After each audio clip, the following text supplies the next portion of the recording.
Pengamat politik dari Parameter Politik Indonesia menilai serangan AHY pada pembangunan infrastruktur Jokowi blunder dan bisa jadi bunuh diri politik.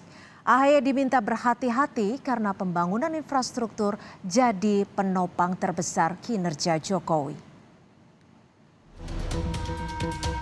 Direktur Eksekutif Parameter Politik Indonesia, Adi Praitno menilai, serangan Ketua Umum Partai Demokrat Agus Harimurti Yudhoyono terhadap capaian infrastruktur pemerintahan Jokowi semacam bunuh diri politik.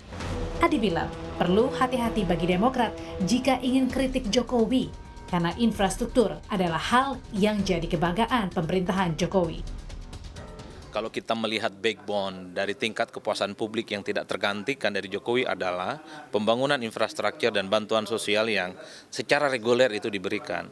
Itu artinya apa? Sekalipun ada kebijakan-kebijakan politik yang lain dari Jokowi yang tidak populis, itu masih direm, bisa ditahan oleh kebijakan yang sifatnya infrastruktur dan bantuan sosial. Makanya agak sedikit hati-hati mengkritik Jokowi untuk sesuatu hal yang memang dibanggakan, infrastruktur itu.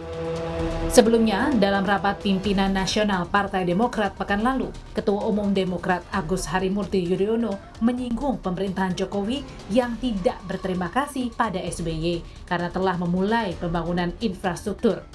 AHY bilang, Jokowi hanya meneruskan saja pembangunan yang sudah dilakukan SBY. Setahun gunting pita kira-kira masuk akal nggak? Ya kita nggak perlu juga diapresiasi.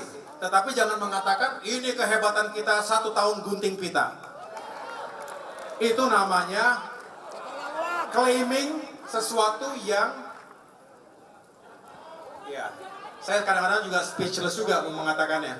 Tapi artinya kenapa sih kita tidak kemudian oke, terima kasih telah diletakkan landasan, telah dibangun 70%, 80%, sehingga kami tinggal 10% lagi gunting pita. Terima kasih Demokrat, terima kasih Pak SBY, why not seperti itu?